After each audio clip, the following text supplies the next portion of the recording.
Дамы и господа, приветствуем всех на церемонии вручения архитектурной премии ЕГЭ-2022.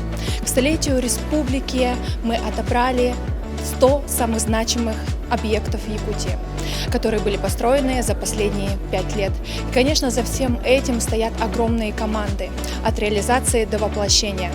Сейчас на этой красной дорожке мы встретимся и познакомимся со всеми участниками и номинантами.